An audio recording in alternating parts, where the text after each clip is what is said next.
declared bankrupt. And in 1933, the Federal Reserve private bank says, okay, USA, what are you going to pledge as collateral on the debt you owe me? What happened by 1936? Does anybody know?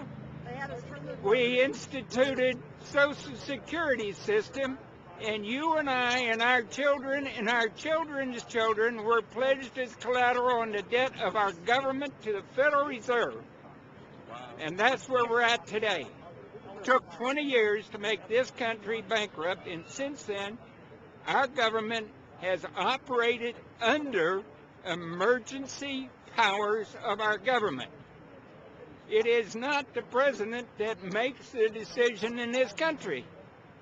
It's the Secretary of Treasury who turns around and is put in there by the Federal Reserve to manage the bankruptcy. We've been in bankruptcy ever since. So to print $700 billion and to give it away, how do they get away with it? The manager of the bankruptcy is told by the Federal Reserve this is the way to go. That's where we're at today.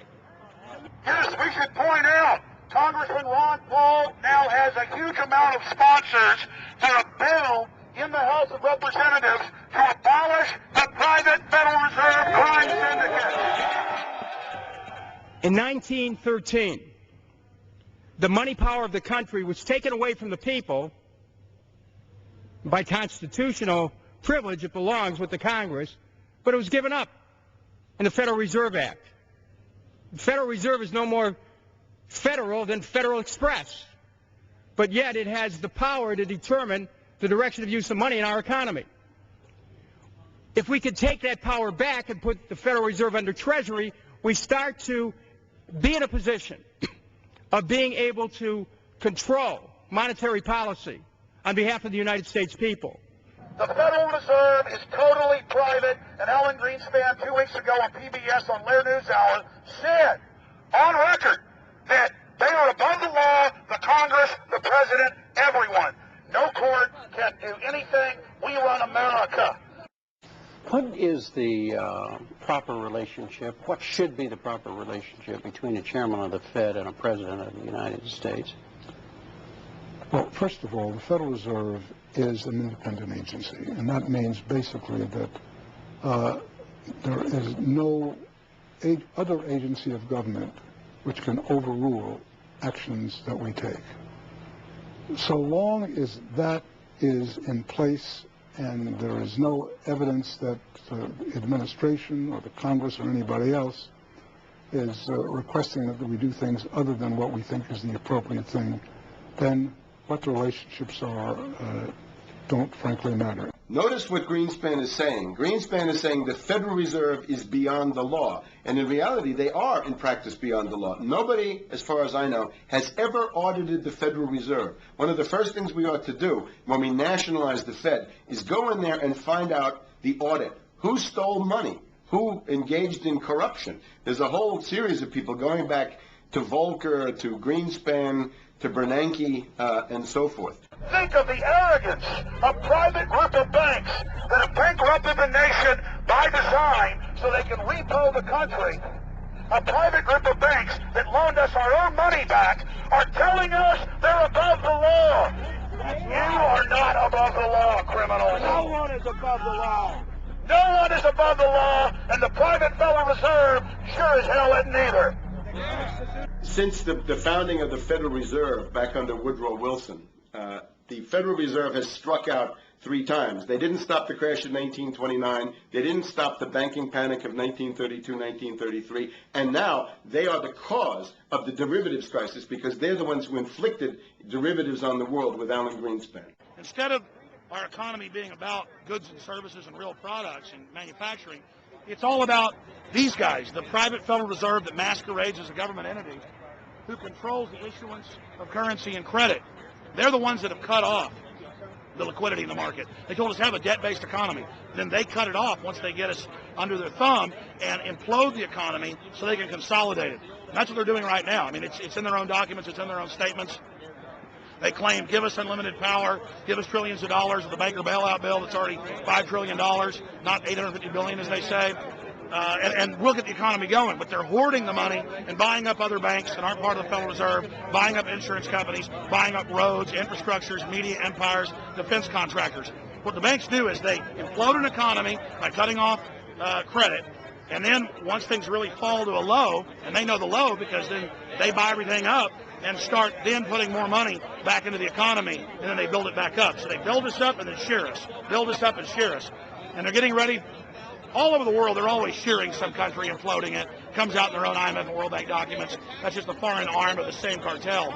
And these are the people who claim to be the saviors of the economy, the people who have created every important crisis in the past 100 years, the Federal Reserve. So it's illegal, it's unconstitutional, and it's a failure. And I think the failure is what everybody can see right now.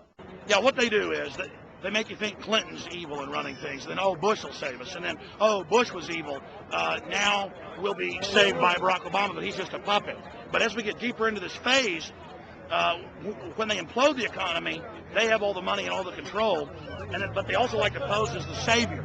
So Obama is meant to be the savior during the Depression, and he'll save us with a 1 million person, he said, is bigger than our military, domestic spy force, a 3 million person environmental spy force. So giving people these jobs to be government bureaucrats and spies to go out and manage the other 290-something million Americans.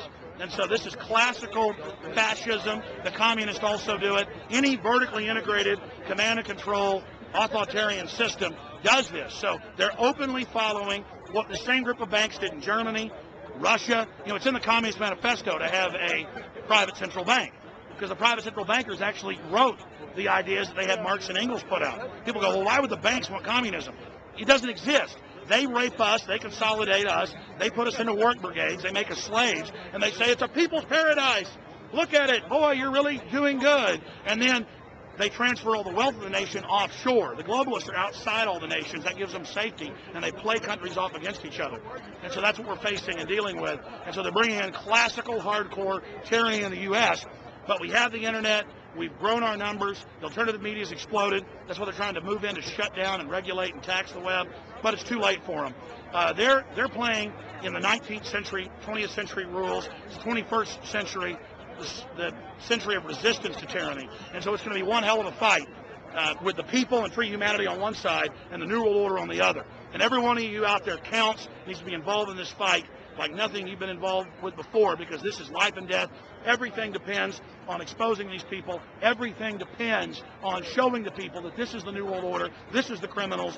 We're dealing with the king rats here, the people that are carrying out tyranny worldwide. And either they fall or we fall. Either worldwide darkness and a new age of tyranny and oppression and with a scientific overlay, or a new age of liberty and freedom and a new renaissance. The choice is the people's out there.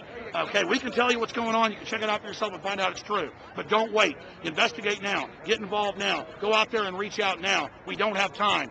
If you're looking for the solution, look in the mirror. Look right into the mirror, because you out there, men, women, old, young, black, white, doesn't matter. It's going to be up to you if they win or if liberty succeeds and the people have a chance of having any future. These are cold-blooded eugenicists. These are cold-blooded people who think they're God, think that they're our masters, and think that we're animals. These are the guys that funded Lenin and Stalin and Hitler and Mao. These are the guys, it's all on record, that bankroll this stuff. They are hardcore vicious, and they must be resisted. Up until about the Kennedy assassination and the beginning of the war in Vietnam, the United States is a very powerful engine for world progress. It's the assassinations, the Kennedy assassination, and the others in the 1960s, the beginning of the Vietnam War, and the beginning of the absolute domination of the Wall Street group over every other interest. Nobody else counts except the Wall Street money masters. That has now made the United States into no longer a force for progress, but something very different, often a force for destruction in the world. That doesn't need to remain that way. The interest of the American people is to fight to take your government back from Wall Street and make the United States a force for progress in the world, which we easily could do if we could just break the power of the people behind Obama. The main banks of Europe, which were started by Adam Weishaupt and Rothschild, the Banque Nationale de Paris, the Bank of England,